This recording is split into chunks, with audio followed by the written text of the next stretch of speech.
Welcome to episode 168 of In Touch with iOS, a podcast that talks about iPhone, iPad, Apple Watch, Apple TV, and related technologies. I'm your host, Dave Ginsburg. My co-host, Warren Sklar, is back. How you doing, Warren? It seems like every other week I'm here, so that's good.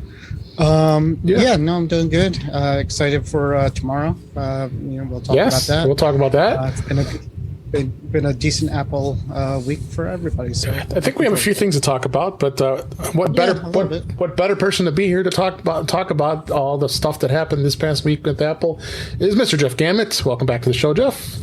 How you doing? It's great to be back, and I just assumed you were going to say Warren again. But no. It's awesome to be here. Yes, definitely is. There must have been something going on this week. Oh yeah, there was an Apple event. That's okay. No, there's probably more stuff we could talk about than to fit into the time frame we usually have, but we're going to get through as much as we can and not go too crazy because, of course, Apple had their California streaming event on this past Tuesday as we record this, and it was actually a pretty good event, I thought. We'll talk about how it was in a bit here. Got some news stories, but we'll put a lot of focus on what our thoughts were about the event and whatever else kind of happens here. We'll see how it goes here. So, but let's go ahead and talk about the news. I got a couple of news stories here that I found interesting. Most of the sources here are from Mac Rumors. This is a story this past week. Here is how Apple strategically places its products in Apple TV Plus shows. There's a new video report. This is by the Wall Street Journal. Actually, Joanna Stern, which I always enjoy reading. She's a great tech columnist for that paper. Which required watching over 74 episodes of Apple TV Plus shows. Oh boy, that's a lot of shows to watch in one sitting there. And to have to figure out what Apple product placement occurred in all of those shows, which includes The Morning Show, Ted Lasso, of course, Defending Jacob, Trying, and finding out precisely where Apple product placements are done and throughout the specific episodes. According to the reports, there was 300 iPhones, 120 MacBooks, 40 pairs of AirPods were shown throughout certain scenes. This equates to over 700 Apple product placements. To put that in perspective, in one episode of Ted Lasso, a total of 36 products were shown either on set or actively being used by characters. This is interesting. I always knew that Apple, with the Apple TV Plus shows, always had some pretty awesome product placements for obvious reasons. And I always notice it. I'm sure you do, Jeff, right? Oh, of course. Sometimes it just fits in as part of the show, but sometimes it feels almost ham-fisted. Yeah. But I don't think there's any real way to avoid that. But yeah, it's pretty clear that there's a lot of Apple product placement in the shows on Apple TV. And there's always plot placements involved. If you watch Ted Lasso, there's a FaceTime that's occurring, or they're looking at their iCloud backup, or Beard would mention iCloud or something. You would never in a million years will be watching a show thinking that would ever be mentioned. But leave it to Apple TV Plus. But the other interesting thing is the fact that if there's any bad guys in a show, that they don't have Apple products, they have Android or they have a flip phone. They always have a non-Apple product. So. What do you think of this, Warren? You see that a lot outside of Apple TV Plus. So there's one character that was bad that used Apple iPhone. Do you know who it is? And it's way past spoiler time, so I don't. Go ahead. I'm not worried. What is it? I don't know. Defending Jacob, the kid Jacob. He did it, and he had the iPhone, so he was bad. He was bad, but he's the show. It was a plot. That's probably why. He was a bad kid. Sorry. But yeah, it's also funny if you ever watch like other shows that are not on Apple TV. You see, it's obviously a MacBook, but it has a big sticker around the Mac logo, right? Yeah, it's a Mac. So they're out there. It's a Mac. Or it's an iPhone. Yeah. I mean, as a geek, I'm constantly trying to figure out what laptop people are using in there too. Even the sounds you hear, we all know the sounds an iPhone makes. You hear them in the show, and that's an iPhone. And they even put, not only is it a visual, it's an audible product placement too. So it's it's pretty awesome that they do that. And this is a great video that they put together. Check that out. The link in the show notes here. That they did some good research. I like this. So we know the product placement isn't there, and you can check them out. Next story. This is a really important story, actually. For those of us who are still running iOS 14, iOS 14.8 and iPadOS 14.8 was released with security updates. This past week, Apple released the 8th major update to release, which is very kind of unusual to release a .8 version of an OS just before iOS, the next version of iOS is coming out.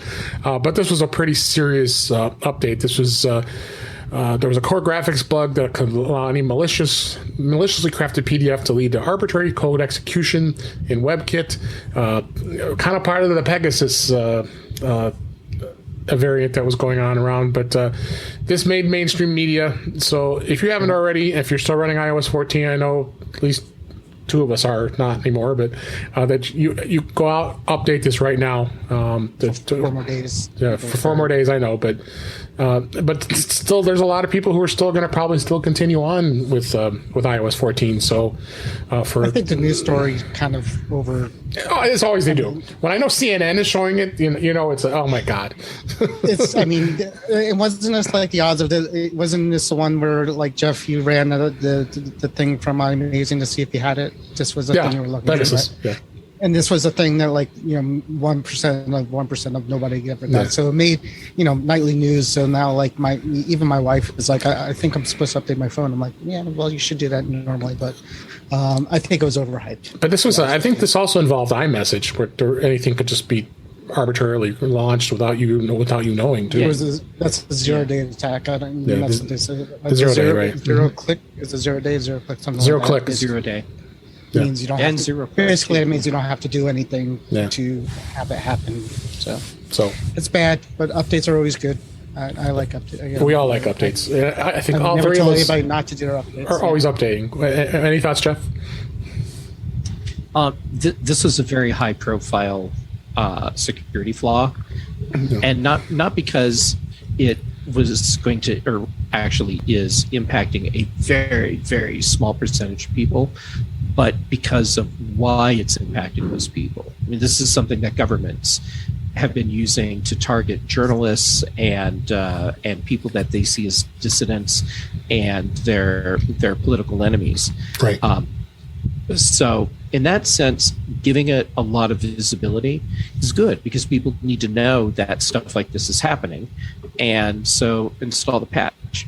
And what I'm hoping is that as stuff like this gets patched, we end up with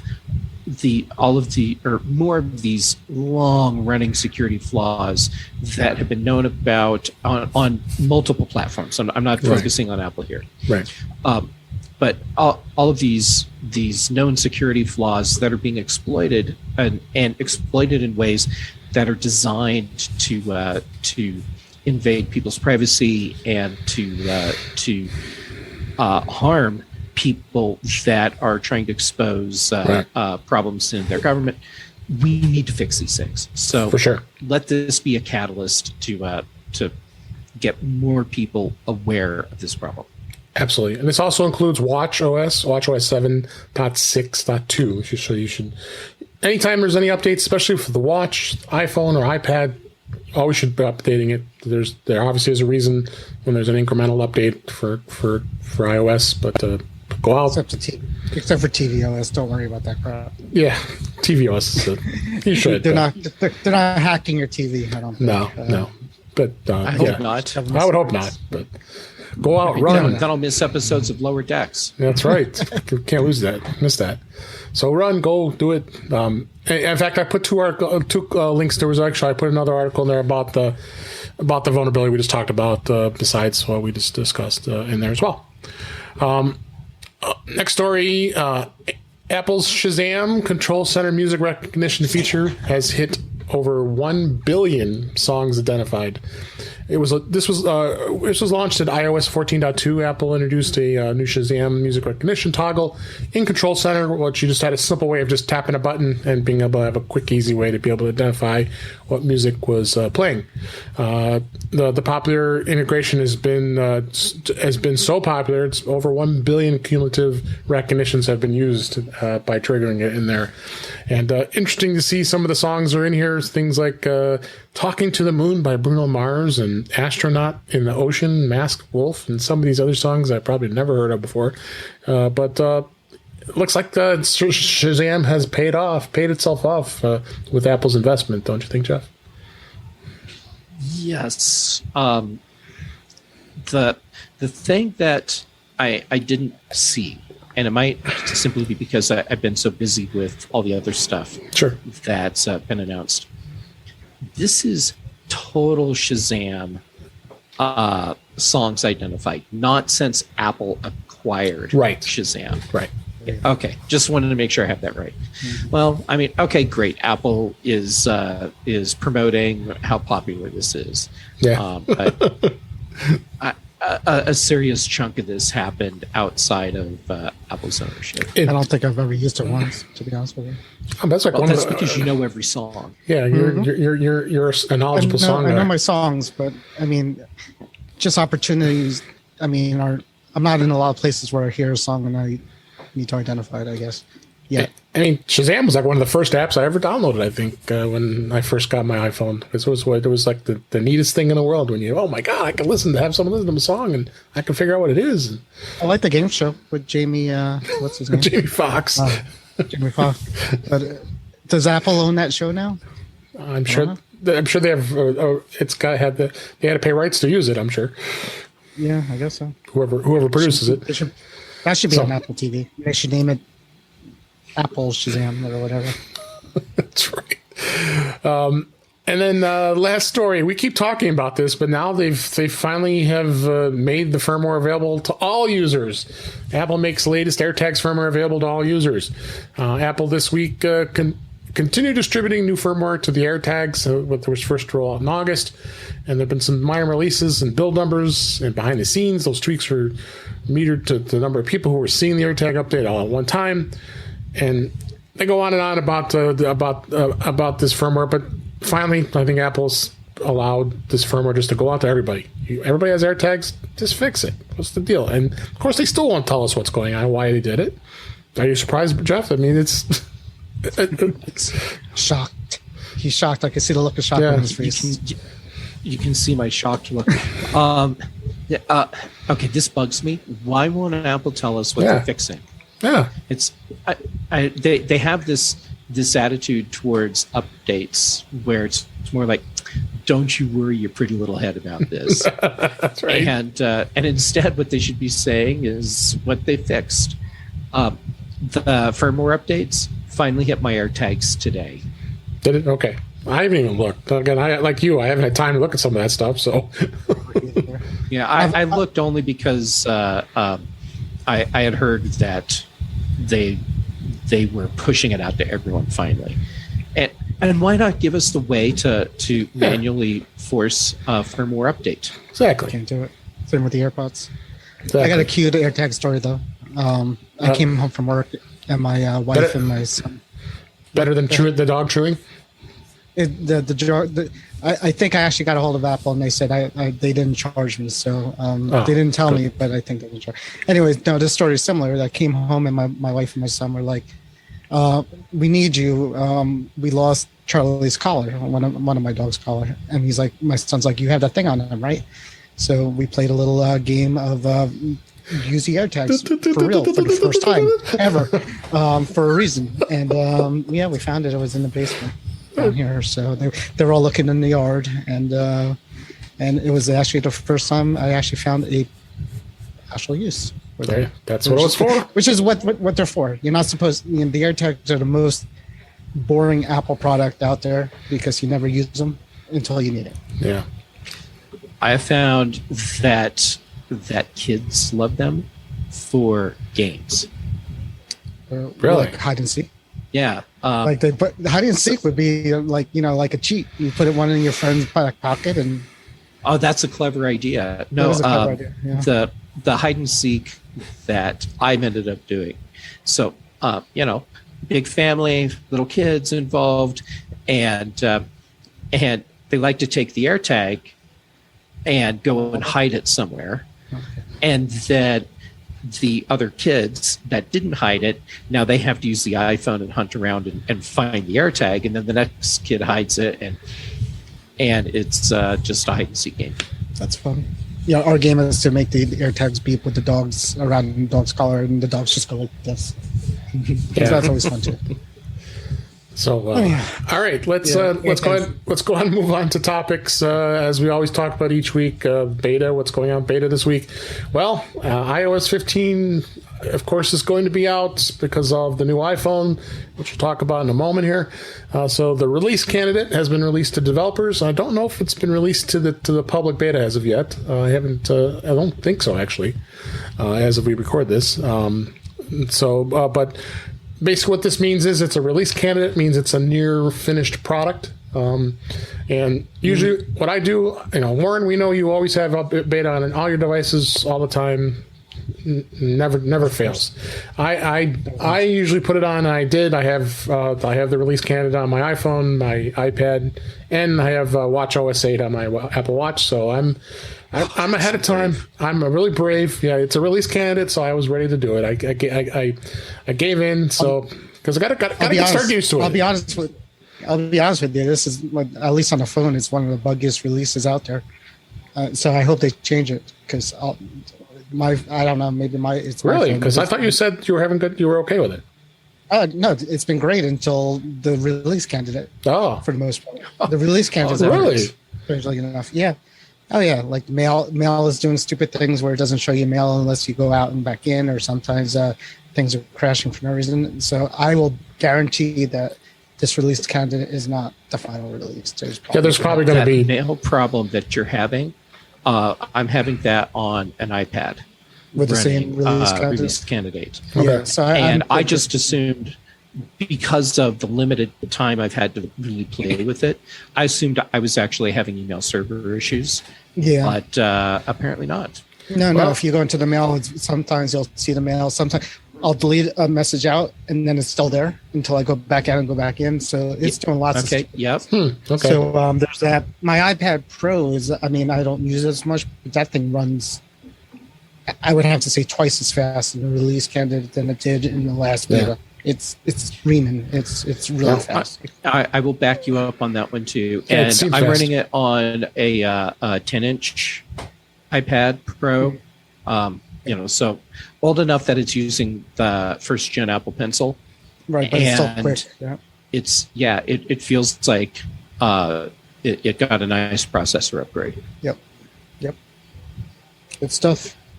Yeah, I did find a bug too, actually. I plugged my iPhone into my car for the first time to use CarPlay, and CarPlay didn't enable.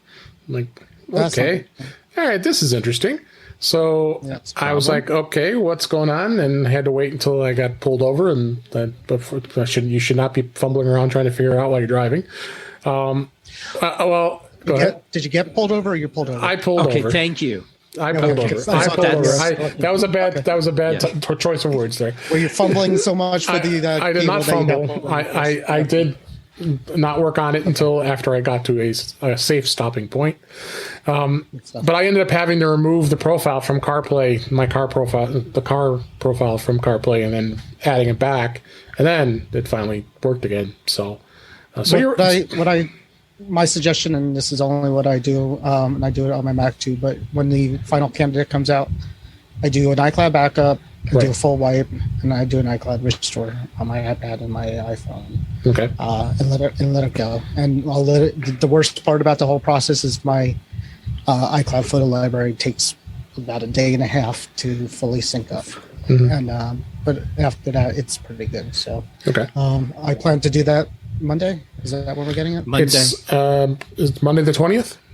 Monday the 20th. Is it the 20th? Maybe. Is it? Or is it Tuesday? Monday the 20th. That sounds right. Yeah, you're right. It's this Monday. Yep. Yeah. Yep, this Monday. On my calendar. Yeah. So I should have said it with more conviction. It's Monday the 20th. There. How sad.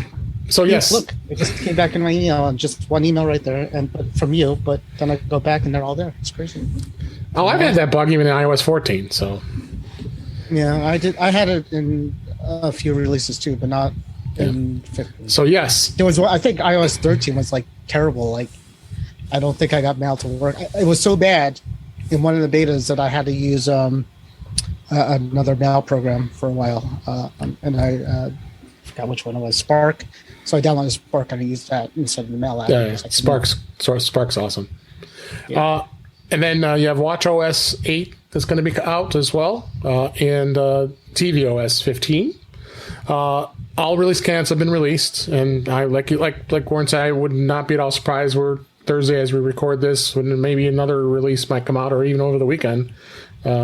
It's possible, but or the final candidate will be a next upgraded, the next upgraded version once they add those fixes. So iOS 14, the first version was a mess. Remember that? Yeah, it was. They had to go to .1. Yes, it was. I mean, just because we get the final version Monday, I don't know. People last time around got spooked about doing. There's a lot of people out there that says, I never put the first iteration of the new release on my stuff. And Don't think of what comes out Monday as the you got to do it. version. Yeah, it's the first public release. Right? And Apple has said publicly that they aren't going to force people to install it right away. You could stay on iOS 14 for the foreseeable future if you so choose, which makes sense. Just kind of fitting why they released 14.8 too. Besides the security problems, so not be surprising. I'd be interested to see how early adoption goes with iOS 15 now that iOS 14 is going to be a little easier to stay on, because people kind of just install the crap out of this. Yeah, they will, because that's how it is with iOS. I mean, they want to install it, like I said, install the crap out of it. I think Apple will start more aggressively pushing iOS 15 when macOS Monterey comes out. Because then we'll start getting features that tie the operating systems together, and you really want to have everyone on Monterey and iOS 15. Absolutely. For universal control, it's not there yet. It's not there yet, right? I mean, real fast on that, it must not be an iOS feature, or it's not in the code. I was expecting in the RC on the iPadOS that there would be some code, telling you about the universal access. So it must be all mostly driven on the Mac, the Monterey. Yeah. And then I'll mention we have an article here from 9 to 5 Mac. It relates to everything new with the HomePod. It's the upcoming software updates coming for that as well. The release candidate version is of the HomePod 15, they're calling it, or they're calling it software version 15 instead of it Home OS or whatever. We've always wondered if they would ever call it that, but they never did.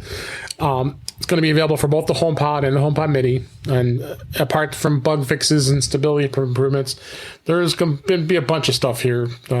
Select a single or pair of HomePod Minis as the default speakers for your Apple TV, which I've been using.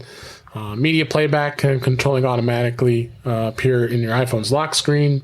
So there's going to be some added features. Looks like just some other cool things that'll be added. One thing that wasn't in the beta was lossless and Dolby Atmos and spatial audio support, which Jeff, you being the audio person here, I had thought that was going to be a challenge as it was anyway, because these are wireless speakers, right? Well, yes, but also no. Okay, so yes, the wireless speakers. No, it doesn't have to be a challenge. You can set this up so that it works for streaming, and and since you're using Wi-Fi for that, you have plenty of bandwidth for the higher quality audio files. Okay, it's just if you're trying to AirPlay to it. Well, actually, if you're AirPlaying, that ends up going over Wi-Fi as well. If you're trying to send something to it via Bluetooth, that's where this would fall down. Okay. This is actually the big feature where I'm disappointed it's not there. Right. The HomePods don't have Bluetooth, right? So Right. Oh, yeah, that's true. Yeah. So, Yeah, it's all AirPlay, right? It's all AirPlay or Yeah, over, it's all That's all AirPlay. AirPlay.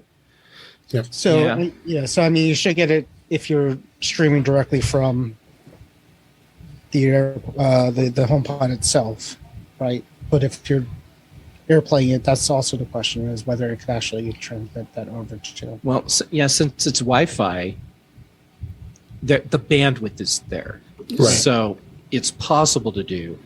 But it wouldn't surprise me if Apple does this in such a way where you actually just have to stream music to take advantage of the higher quality audio files.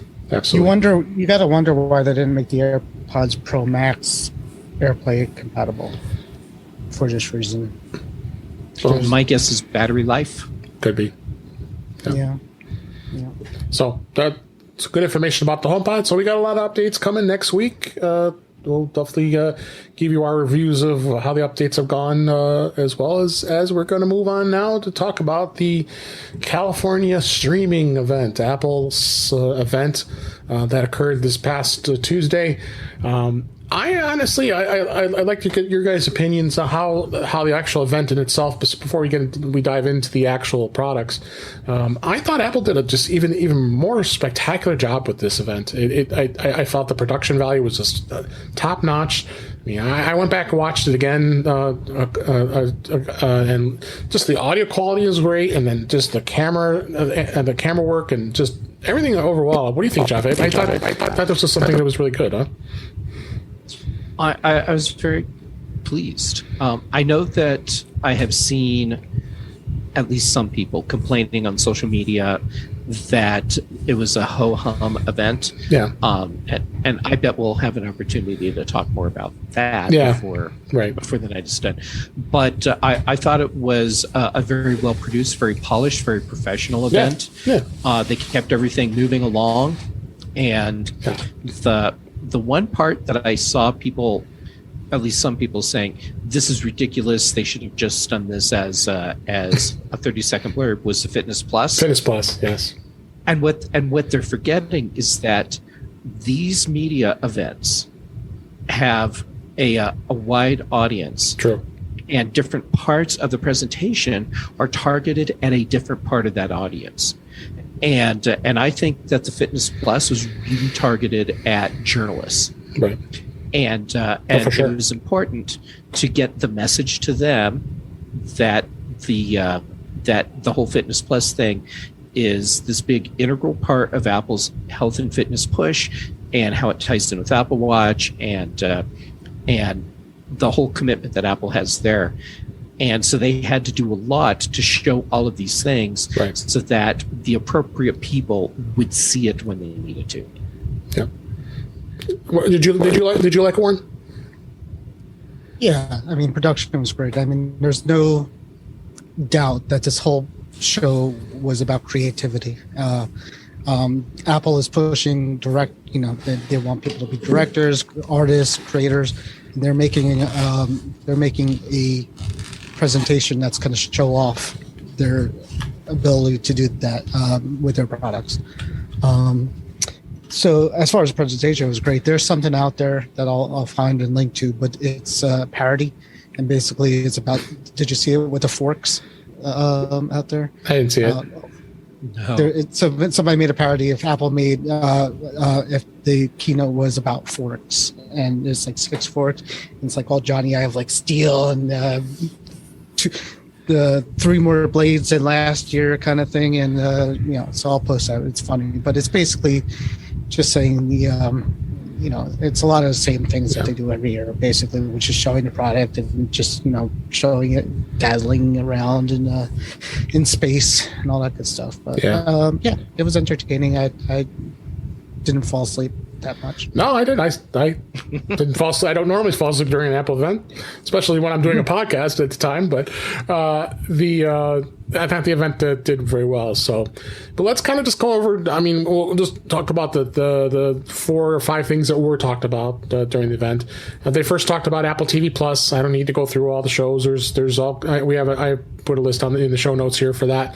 But Ted Lasso is continuing. You got the morning show. It's going to be starting this actually tomorrow after we record this. I'll be there at season's 2 opener, and then Jon Stewart's going to have a new show. There's a number of others. You got Swagger, Invasion, Fitch, and other others. Foundation. That's another sci-fi show that's going to be looks really, really cool. So I guess, what do you think? Do you think Apple TV was just? Do you think Apple TV Plus is a thing now, or was it just kind of that they just jump through it? Because I mean, we all thought the first year we were getting it for free with our products. Now it's coming pretty serious. I mean, they're really starting to get some high production of these different shows and movies. Yeah, Apple TV's the thing. It really is. Yeah. And Apple is seriously committed to this, and it shows with the diversity of programming they have and the production quality. Yeah. And there's people that are saying, well, Apple doesn't have that much content. Well, I just named all the shows here. It's all just this alone of all the new stuff. and there's more than what you listed overall. Yeah. And Apple's very committed to this, and people, they'll say, well, yeah, but I mean, look at where Netflix was at this point. No, at this point in Netflix's world, they were mailing you DVDs. Right. I was a subscriber. I was getting them. Yeah. But if you look at when they started producing content, and people said, well, Netflix has this massive library of content. No, Netflix had a very small library of original content, right, and the back library of all the content that they had already been making available to you. Right. I think Apple's doing really good with their programming expansion, and where they are right now seems like a good place for them to be. This is a place where you don't want to grow too fast when you're in Apple's position, because you don't want to do like what Netflix and Amazon do, where they can just throw out tons of stuff and you'll have several hits and then a few duds. Apple doesn't want to have any duds. And I'd say, even though not every show that they have produced is something that I'm personally interested in, right, I don't think that they're putting out duds right now. No. Come on. Who thought of the first season of Ted Lasso gets 20 Emmy nominations? I mean, that's... Holy crap. Yeah. I don't ever know of any show in its first season get 20 nominations. I hope they clean up. I think the Emmys are just coming Sunday, too. The only way to watch this show is to pay for Apple TV Plus. Exactly. Yeah. So, we got a show. We had the iPad, which I was actually completely shocked. The rumors were saying that they weren't going to announce iPads. Well, then they came up with a 9th gen entry-level model we'll talk about, and then the iPad mini 6th gen, which is pretty exciting. We have an Apple Watch Series 7, which is coming later. We'll talk about that. The iPhone 13, 13 Pro, 13 Pro Max. And then you have Fitness Plus was talked about. Like you said, was way too much time spent on it. But let's talk a little bit about the iPad. I was pleasantly surprised to see that they did do an upgrade to the 9th gen. Now it's a 9th gen. That the entry-level model, which starts at $329, which is a steal for an iPad. And really put some bumped up processing speed and really did some good stuff with it. Not something I'd probably be much interested in, but I'm a little excited to see the fact that even at the education level, they're going to be offering that at a $299 price point. So it's going to make these schools be able to afford these iPads have a little more comfort level, because they can't be spending $600-700 for an iPad for when it's being used for kids and they get beat up, and they just need them, for education. So, what did you think of that iPad, Jeff? It's okay, Jeff. Okay, it's me. Jeff, yes, Jeff. I I was pretty pleased with the new entry-level iPad. And I think it's a really good price point, and the overall feature set is really nice. On one hand, I was surprised that they're sticking with the first-gen Apple Pencil, but on the other hand, that helped keep the costs lower, I'm sure. Absolutely. Because if they had changed, then they would have had to change the body to accommodate the new Apple Pencil. And then, go ahead. I'm sorry. Go. Oh, but then that iPad Mini 6. Yeah. We're not there yet. Yeah. We're not there. No, I covet. we're going to. Yeah. Let's. I don't want to spend a huge amount of detail here on this model, but center stage was a big feature that now is being added to both these iPads, which is exciting, and it's a great iPad. Let's move to the iPad Mini. I knew because I was super like you. I was like super excited about it. I know both of you have probably or have already pre-ordered one as it is, this iPad was just phenomenal. It's the fastest iPad in the low end models now, and now it has USB-C as a connector. Now that means that the low end iPad is the only one left that has a Lightning connector. So.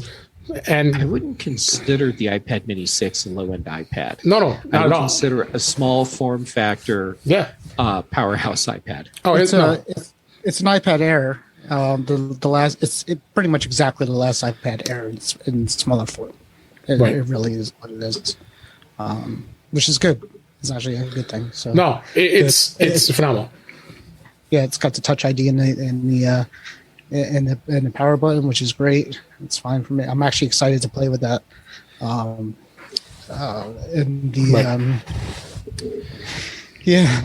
worst part of all this is I know I have an orange cover for an iPad 5 somewhere in my basement that I can't find. So that supposedly it's going to fit on the 6. We'll see how it does. But. If only it had an AirTag on it, right? Yeah. Well. Yeah, no, this was in the time before AirTags. But yeah, I'm excited for mine. I told myself I wasn't going to buy it, but I've been wanting this forever. I've had the iPad 1 through 6, 1 through 5, and I tend to sell them halfway through my ownership of them because I end up getting the bigger one, and then I'm like, why do I have 2? And that's where I'll be again. I'll have my iPad Pro, and I'll have this, and then I'll try to figure out if I need both of them again. Right.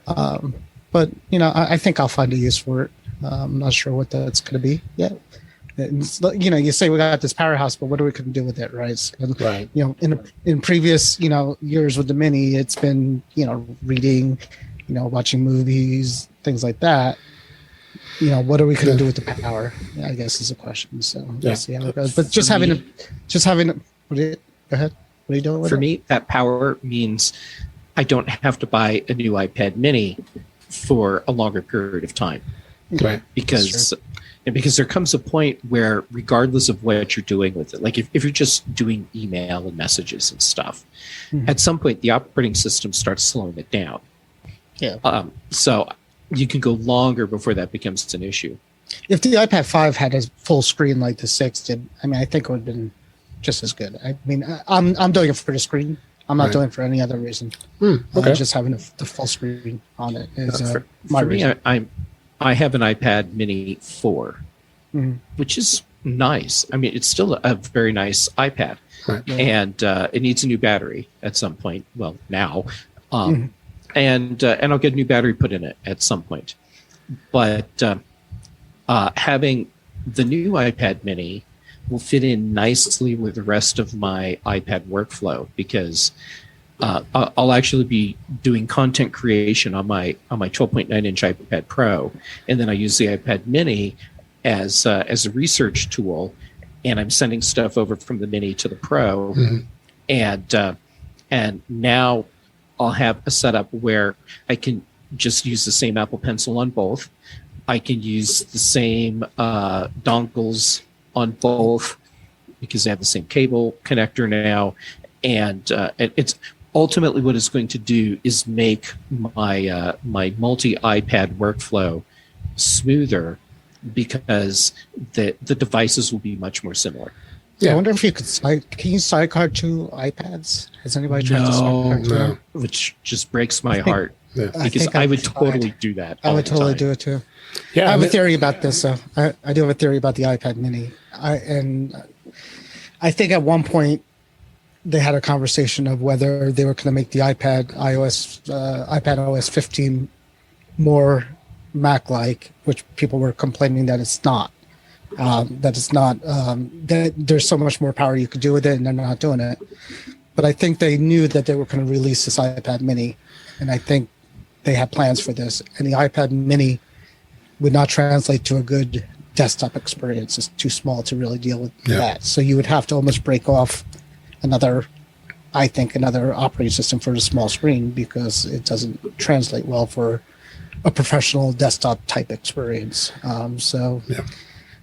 That's my theory. I think Tim Cook said it's either iPad Mini, or making more multitasking stuff happen with the iPad, and I think they went with the Mini. Yeah. So Apple Pencil 2 support, which is great. All day battery life. The battery life is going to be phenomenal. Like I said, I don't want to go through a lot of text here, but the tech information. But I think the Touch ID is a game changer. That's awesome. I think. So basically, what it did was it took a lot of what the technology of the iPad Air had, but also has a much faster processor, the A15 Bionic processor in there. So that Which may be throttled, by the way. It could be. Yep. So, yep. And then you said both of you have got one already on pre-order, right? I have not gotten around to pre-ordering mine yet. Okay. So You'll be fine. They're going to sell these in gas stations. They're going to be seriously, these things are going to be everywhere. They're going to be in Target. They're going to be in Gotcha. There's not going to be a supply issue, because Apple is going to make money off this, and they're going to put them where I agree. I agree. Yeah, I wasn't worried about pre-ordering because I don't think it will be a problem to pick one up when they come out. Yeah. And I'm not saying that in the sense that they won't sell. I'm saying it in the sense that I believe Apple is going to be able to produce enough of these, Right. so that they can really meet demand. This will be like the Christmas gift, I think, if they can have enough stock. If this is going to go. I ordered one in sandstone, and I don't know what that means really, but we'll find out. So I think it's some kind of white, maybe, or beige. I don't know. And the one complaint I do have about it is the 64 gig to 256 gig jump. Yeah, the space. It should have started at 128, 128, instead of 64. Either started at 128 or gave you a 128. Sorry, Giants are obviously scoring. That's you might hear my wife scream. I heard that. So 128 gig would have been probably better, but I got to 256 because 64 is going to be too small. So that's a shame. All right, but if you go through the Apple Store, my son may use it, so you could go through a little discount there if you wanted to do that. Got it. I'm not saying. All right, and real quick, we'll talk just a brief mention about the Apple Watch. The Series 7, I didn't think was very too exciting. The only thing that really stood out was like saying that we're going to have a full keyboard with quick path. Big deal. It's got some new colors. I didn't get excited, but I have a Series 6. I don't think I'm gonna upgrade. It wasn't too exciting to me. What about you guys? I have a Series 4. You might be open. No, I don't think I'm going to upgrade. Okay. No, if they had increased the number of sensors, so it was gathering additional data, I think this would be the year that I upgraded. Mm-hmm. But the bigger screen is nice, but there's not enough difference between the 6 and the 7 for me to justify the 7. Yeah. And I say that because I couldn't justify the 6. So you could get a good deal on the 6 if you want. If you want to go for the 6, I mean, that's a good point. The 6 and the 7 are pretty close to each other as far as we know. There's going to be good deals on the 6. If you really wanted to get a 6, nobody's blame you for that. I think that my next Apple Watch will be Series 8. Right. Yeah. I like the green. I would get it just for the green color because I like that color. But I'm like you. I'm not super excited. I mean, it's a shame because the rumor mill really ruins the experience too. And I think that's why leakers are also the other problem with leakers, and it's not a problem because we all enjoy it, but the problem is you become disappointed when they don't, if there were no rumors going up to the event and we knew nothing and they had the event, we would all be a lot happier than we are now. Yeah. Because the rumors kind of, let you down because, they talk about, blood, glucose monitoring and temperature, and right. This whole thing. The temperature would be. That would have been a game changer. I would have been stunned if blood glucose monitoring had been in this. Honestly, I wasn't disappointed with the announcement with the new model. Yeah, it's just when I look at what it offers versus what I have, it's not enough yet for me to go ahead and jump to a new model. Yeah. Now, the one thing I will say is that they're not out yet, and Apple starts to later in the fall, they say. But even now, after the iPhone was really announced, we keep finding out tidbits that come out after the fact of the release that and now there's more time, so we're going to hear things about the watch that we didn't hear in the keynote that we're considering. Right. That might That's be true. I could end up changing my mind. Yeah. If wait, I copy and paste your Facebook post? You said you weren't getting. That's right. You said you weren't going to get the phone or the watch, and I said I'm going to hold this for prosperity, Jeff. So we'll see what happens. And I fully expect that if I end up getting a watch, that you'll be ready with those words to throw them back in my lap, and that's totally acceptable. I did a screenshot and I saved it to my iPad photos, so we're ready to go. Awesome. So let's talk about the big one. The big one. Well, I don't know if it was really big, but it always is the iPhone. They came out with the 13, iPhone 13. You have the 13, the 13 mini, and then you have the 13 Pro and the 13 Pro Max. Now, I was watching the event, and Chuck Joyner and I were like, what? There's no Pro? Because there was such a delay between them talking about the 13 and the 13 Pro, where I was like, this can't be. There's no way they're going to hold this off for another announcement. But then they finally announced it, which was great. So, yes, you're right. They're already talking about all kinds of other added things that they didn't talk about during the event. But we could talk just a little bit about what was added to the to these models. They're coming in four different colors. You have graphite gold, silver, and Sierra blue, which is actually similar to the 12. Had the Pacific blue, so the new blue is which I'm going with. We'll talk about in a minute. Capacities are going to be interesting as well. You've got the Pro line, and then you have the iPhone 13. So the 13 is being aimed more towards people who are not interested in the high-end camera and a lot of the other stuff that's adding. There's our friend Brittany Smith is very happy. She's going to be able to buy a 13 mini that we talked about on Mac Voices Live earlier this week. So anybody who likes the mini are very happy that's there. I still don't know if it's going to be a very, very big seller, but I guess Apple feels it's worthy of an upgrade. So. But I think it's a bigger seller outside the United States than inside. But I am so glad that they kept that size around. Yeah. So they had the shell left over from last year, so they just gutted it, put something else in it. And you kind of hit that's a good point about this model. There really isn't any subtle differences. Other things are just kind of different places. Yeah, they upgraded to the A15 Bionic, so the processor is always going to be a step up each year. But I don't know if a lot of people are too terribly excited about what was announced with these iPhones.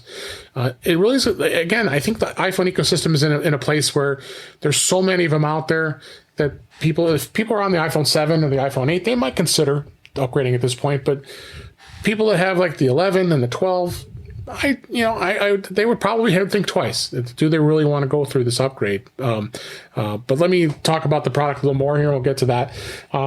The Pro and the Pro Max have the insane cameras, and you got the cinema feature, which was really cool. I thought it was a great demo. I mean, yeah, who's going to be taking that? I mean, are you going to be a filmmaker and be taking pictures, taking videos of stuff, and they were showing how it focused on the subject, and then when someone else talked behind it, it would refocus, and it was a real cool feature. But is this something? Is this something that people are going to want to use? I just don't think it's going to be anything too exciting for most people. For most people, it's just cool. Yeah, but there's a subset of people where this is a game changer. Yes. There are people that are using iPhones already for professional movie work. And what Apple is doing with the Pro and Pro Max now, especially since it's the same cameras on both, which is excellent. It's what it should have been. Mm-hmm. What they're doing is saying, hey, do you want to be able to capture professional quality video for your professional production? And do you want to be able to do it without having to spend hundreds of thousands of dollars on camera gear? Yep. Do you want to be able to go out and shoot pro level stuff on a tight budget? We've got the camera for you. By the way, you can also send text messages and make phone calls with it if you need to. Right. I gotta wonder how many people are doing it though. I mean, there's no big studios doing it. We know that. Well, keep in mind that there's a lot more to the movie world than the big studios. Think about all of the independent studios and think of all of the film festivals that happen all around the world, where you're getting these smaller productions where they're making really good content, but they're not doing it under the label of Universal or Sony Pictures. They're doing it out of the back of a Subaru with money they borrowed from friends. Right. But they're making really good stuff. Well, now they have cameras that let them do that even better. Right. And they don't have to try and come up with the money to rent a Red or something. Right, but we're in a creator era, so Apple is targeting the TikTok people. I think more with this, they're creating people who think they're ready to do that, or getting to the film festivals and things like that. And some of them might be, and some of them might be, and some of them might not be. But I think that's who they're selling to. They're selling for the people who are looking to maybe get into it, and not the people who are into it already. I think anybody who's established enough is going to have professional Sony cameras, and I'm friends with a cameraman. Probably. Actually, I'm friends with a cameraman in who works in Hollywood, and I talked to them about it. And they all have these crazy cameras, and they love them. I mean, it's like the way we like our Apple stuff. They like these cameras, and of course, and it's like what they use. So. But think about all those people that are out there that have that amazing movie that they can make. If only they could get a quality camera that they could afford. Mm. And now you can, just sign up for a phone plan and pay it off no interest over the course of a year or 18 months. Right. I think this is really great for those people that are breaking in to the space, and the people that want to supplement their pro content without having to go and grab another Red. Clearly, I have a thing for the Red cameras. I just love them. And they had two filmmakers in the event that actually they allowed them to use the camera and create some content, and they showed it, and it was and it looked good. It looked really good. Yeah. Well, I'm sure the stupid TikTok videos are going to look great in the future. I'm excited for these dumb. I'm going to do one like with my dogs. I already thought about it. One in the front, one in the back, and I'm just going to change the focus back and forth and see what happens. I'm going to watch the crap out of your TikTok channel. I got to sign up to have a TikTok account. I wondered if you even have one of those. You're always on Facebook. So the cinematic mode was cool, but I don't see it to being anything that crazy. The photographic styles, being able to actually set your camera into a type of style that you take pictures of, Again, that's probably a more of an advanced photographer that may want to utilize something like that. I think that's actually really cool. It's really cool, though. I know. I thought it was really cool. And then night mode is even more improved, which I think is going to be even more of a game changer because people love taking pictures at night. All the cameras now. All the cameras, right? All 3 lenses, all cameras. Yep. And then you had the ProMotion that's going to be coming with the Super Retina XDR, which is going to give some even more insane video content. In fact, this video is going to be that's also the ProRes video. The ProRes video is going to be insane large files. In fact, you're going to probably, I believe, and I know they said it, that you have to have a minimum. You got to have a minimum of a 256 gigabyte iPhone Pro in order to even take advantage of that. That's coming. Not later. It's not going to be at release. So yeah, I think the camera was a big standout part of it. The processor's got a 5-core GPU, so you're going to have some really high end. Oh yeah, they also talked about the refresh rate. You're going from a variable refresh rate up to 120 hertz. Which is going to be interesting to see how it reacts as you're using the phone. That kind of intrigued me to see how that was going to work. It looked like the iPad Pro. That's the same. Yeah, the way it works on the iPad Pro, right. I mean, it's really slick. Like I can't tell when it's changing. I think it's more for gamers. I think that's what I said. For gaming. It's a thing for them. And then the macro photography was improved, so you're going to have stuff like that for the Pro. And you are definitely going to have some interesting things with this. A couple things that did stand out: the storage. Thank God, 128 is the base. No more 64 gigabytes. Finally. Remember why we were dealing with 16 gigs and 32 gigs? That they were so stuck on that for years on iPhones. So 128, that's the base on all iPhones to start. Now it's going to go 256, 512, and then on the Pros you can get 1 terabyte, which is crazy. If you're doing video, just get a 1 terabyte. If you're going to be doing a lot of video, you want 1 terabyte. And the price maxed out with that, I believe, was $1,700. I think it was with the Pro Max. So you definitely got some great things here. Again, my thought for most people, I say to anybody that asks me, should I upgrade? Okay, it all depends on what you do, and if you're happy with the phone you have. There's still people who have 6S and 6S Plus out there that are still happy with it, and they don't want to upgrade.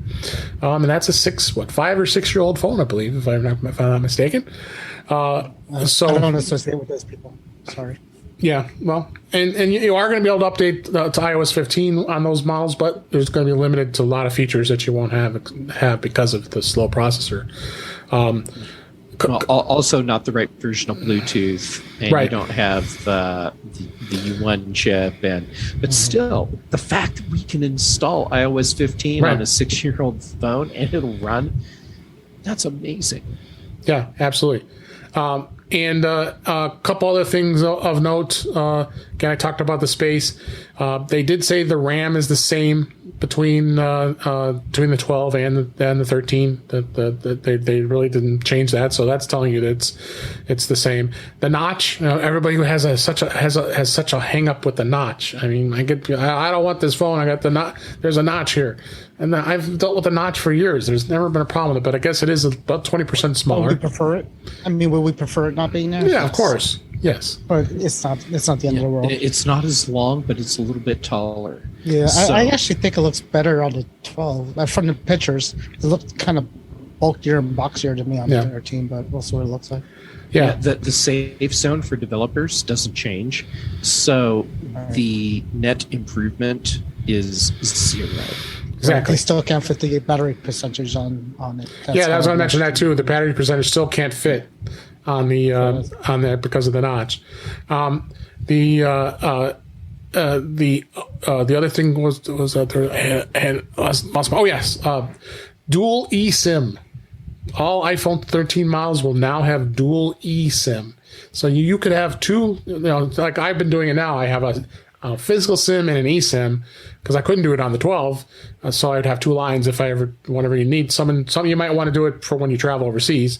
But you'll still be able to have a physical SIM. But now you can set up. Yeah, a physical SIM is there as well.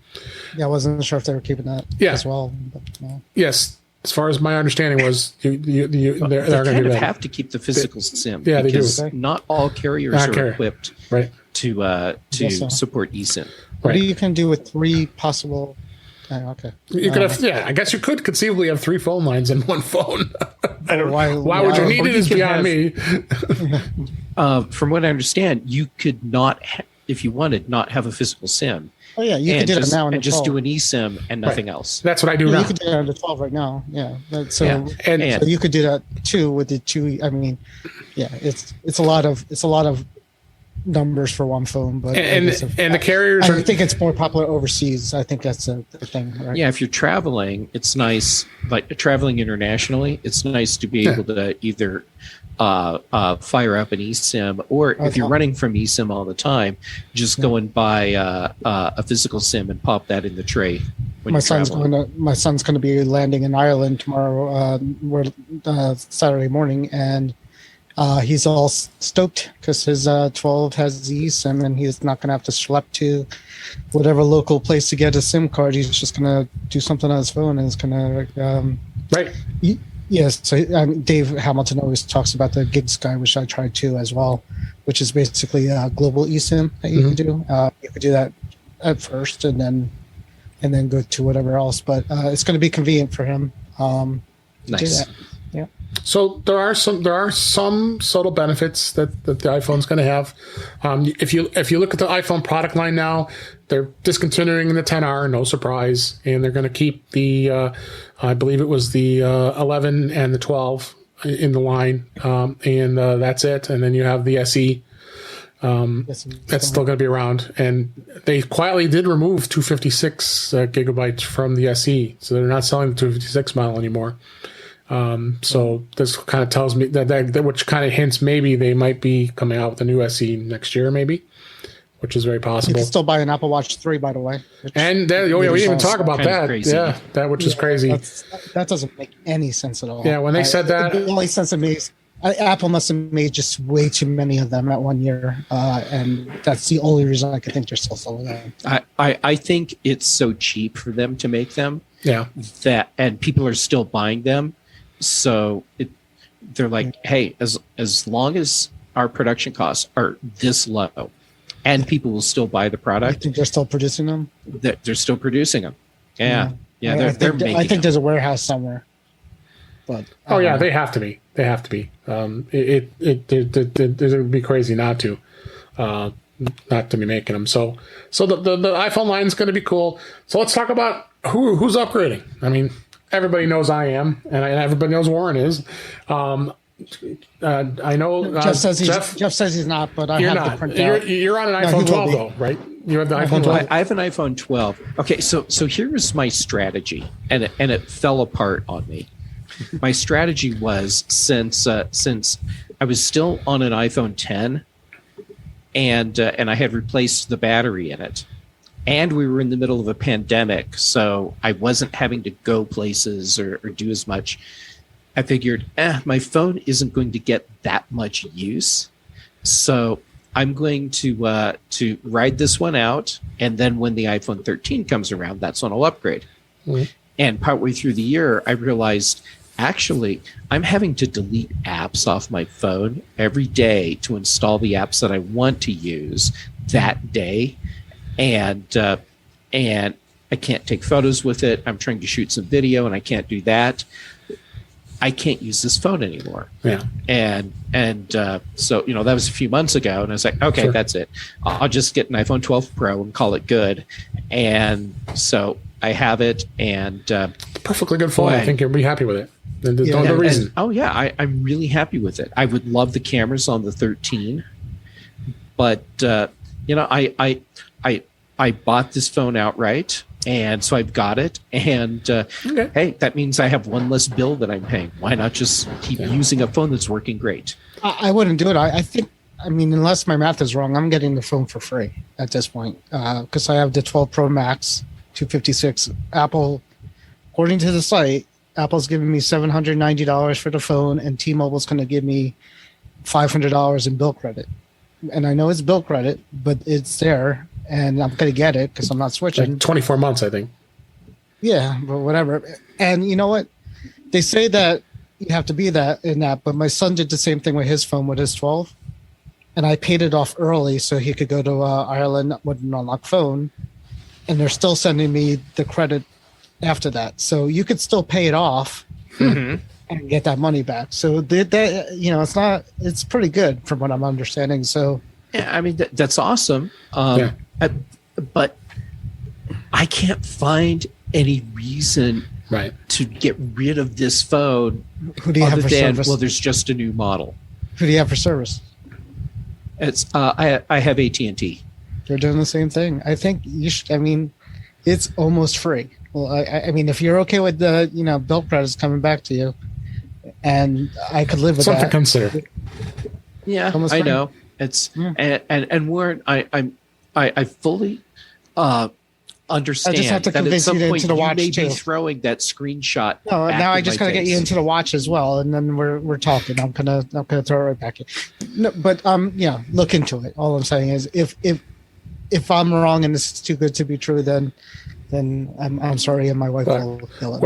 Where me, I've been very comfortable, and I've been on the iPhone, the Apple trade-in program, the upgrade program every year for many years, ever since they put it in place. It's been around at least. I think the last 4 or 5 models I've had was through the upgrade program, whether as a matter of whether I either traded it in or I could take the phone and pay it off. And then in this case, I'm going to because a family member wants it, my 12 Pro Max. So, and that person also has my old 10s Max. So it's time for an upgrade for that phone because that one's that's getting a little old. So that's what I do, and I've already pre-ordered it, and so is Warren. They give you the option to pre-order it, so it's all ready to go. I had my loan in place, everything's approved. All I gotta do is wake up at 7 a.m. Central Time, then tap a button. 5 a.m. Pacific Time, and tap a button, and it's ordered. And that's what I did last year on the 12 Pro Max. I'll be doing it again this year. And I went with the Sierra Blue because I had the Pacific Blue, and I wanted to stick. I like the color, and it looks like that Sierra Blue. I like the blue. Yeah, a little lighter color. So. That green. What was it? Green. The 12. I had the midnight green, or the midnight green, or what it was called, or forest green, midnight green. I think it was. I think that was the 11, right? The 11. I had that color. Yeah, that was a really nice green. Oh, that's my favorite color. So I got I bought the green case with the leather green. And you are the case guy. You love cases. I have a problem. I think you do. I got 15 iPhone cases for the 12. Yeah, you got some cases to sell. Sad about. So nobody. That's the problem. Nobody buys the cases. I've tried them in the past, and I end up giving them away. It's terrible. Yeah. So Jeff, wait, you don't have the Max, right? I would say I would send you the cases. I do not have the Max. Okay. Well, sorry. But I appreciate the sentiment. No problem. Let me know if you know anybody who needs. 12. Yeah. So. Okay. Overall, it was an exciting event. I enjoyed it. I'm happy with the iPhone. I was a little disappointed with the Apple Watch. In summary, I'd be interested in the iPad Mini 6th Gen, but I just bought the M1 11-inch Pro. I have no need for it. The 11-inch Pro is just perfect for me. So it looks like I'd probably be sticking with the Series 6 on the watch, though. I don't think I'm going to go anywhere with any change there. So, and your whole judgment until you see it when it's out. When it's, I guess, we're going to find out. At least now we have some time to think about it because it isn't coming out until later in the fall anyway. So, and we might walk into an Apple store and I say we, I mean me. And see that new Apple Watch and it could be that really deep dark blue color just captivates me and I'll be buying a watch and the whole time I'll be thinking Warren's going to be so happy with this. That's how it happened to me though. Last year, I told Dave I'm not getting the 6 when I had the 5. And if you remember last year, and you end up getting it. Well, because they did a whole thing where it was hard to get, remember, and people were waiting weeks to get it. And then I walked into an Apple store, out of the blue, and they had it. Right. They had the one in stock that I wanted, and I'm like, whatever. So that's how it goes. So you're going to do that. You're going to walk in. You're going to see one. It's going to be available. It's going to be in blue with the. I think I had the band I wanted, which was actually this one, this olive green, stretchy size 8 thing, which I really like. Me too. And that the rest is history. So I mean, that's how they get you. Absolutely, that's how they get you. Yeah. Absolutely. So that's the basis of this our lesson for today is that's how they get you. They'll get you somehow. No. Yes. Yeah, so, and at some point, Warren will be able to throw my words back at me. Very likely. Yeah, I did that. Dave is still not forgiving. Well, I don't know. David bought the iPhone. I want to say the 10 came out, and he was happy with his 8 Plus. Is that what it was? Oh yeah, that was probably when I first met you, wasn't it? When I said I bought the 8, I had bought the 8, and then the 10 hadn't come out yet. Yeah, I remember that vividly. It's in an old episode. I bought the 8, and then like, 2 months later I sold the 8 and got the 10. Yeah, you made a post saying I am not getting the 10. There's no way I'm getting the 10. I'm very happy with this 8 Plus. I said, Dave, we barely know each other, but I know you, and you're going to get this 10 and I did very soon. And that's what happened. So I could tell when you guys are going to break. Yeah, I know what's going to happen. Warren, you totally have me figured out. Yeah. Well, you got it. So you're one of. We're all one of a kind. We like our stuff.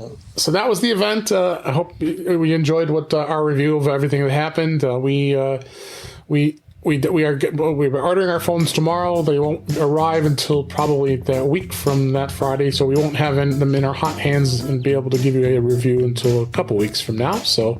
But you can be rest assured that we will give our reviews of the 13 Pro Max and what our thoughts are going to be, what our thoughts are of it, and plenty of other great stuff here. But I think, guys, this is a good time to wrap things up because we talked about a lot of stuff here, and I hope you enjoyed it. So let's go ahead and wrap things up here. That's a wrap for this week. Please send your comments, questions, and suggestions to our email address, feedback@intouchwithios.com.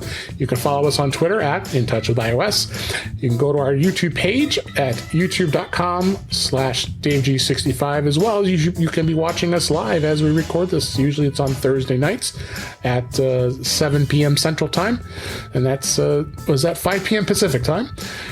So come check us out during record times on Thursday nights, and you also can subscribe in your favorite podcatcher, including Apple Podcasts and many others. But better yet, go to our website at intouchwithios.com, where all the links to all the ways to listen to us are there. I am Dave Ginsburg, and you can find me on Twitter @DaveG65. And Jeff, as always, absolutely, I love having you on the show. I hope you enjoyed it as much as we did, and tell everybody where we can find you. Well, first, thanks for inviting me back. And of course, I had an awesome time. I enjoy getting to spend an occasional Thursday evening with the two of you. It's absolutely blast. Yes. Okay, so you can find me on Twitter and Instagram, JGamet both places, youtube.com/JGamet for my videos, and Tuesdays typically on Mac Voices Live, Thursday afternoons on The Big Show, Friday mornings on The Mac Show, and occasionally here, and other shows. Google me. Yes. And Warren, we missed you the last couple weeks off and on. You're missing the Giants game. I don't know what the score is, but everything going okay with Mac to the future? Anything exciting going on there? First of all, it's 7-7 tied, and we're no, it's busy on the Facebook. Seems like obviously people are talking about. There's the debate continues on of whether the upgrades are going to be worth it, and whether Apple thought it's touch or whether it's not, or whether lots of opinions. Yeah, but I mean it's a group of people that and a little tangent real fast, but I've noticed going to the major sites now if you, on Facebook, if you go to like Mac Rumors, 9 to 5 Mac, things like that, you realize the trolls are out, and they're out hard, especially this round. And it's like, people are hating on Apple a lot in these forums, and I think they're mostly Android people pretending to be Apple people, but whatever. Yeah. So anyways, the Facebook group that we're on is not like that at all. We're all kind of in the same ship, and we're realists for the most part. We know what Apple does right and what they do wrong, and we talk about it. So it's a good place to. They're not perfect. Yeah, well, and a lot of people forget that. I know the show ended, and yet here we are. It's all right. That's what I do. A lot I of do this people too. forget that Apple can't reinvent an entire market every single year. Right. And they don't realize that this is about a once every 20 year thing for Apple. Yeah. And they'll reinvent something again at some point and blow people's minds. And in the meantime, they will continue to do what they're doing, which is to make compelling products that and they'll do minor people improvements, and it's for people who may not upgrade every year, and it's for people who need a phone. And there's never a version that comes out that says they really took a step backwards and this is horrible, I'm not going to do it. It's a better iteration of the device they made before, and that's what people are going to do if you need a device. All right, I appreciate our insights about Apple. That's why we love Apple. That's why everybody listens to this show, and I hope everybody enjoyed the show. We had a lot of fun doing it, and a lot of good information. And we're going to be back next week, and hope to talk to you again soon.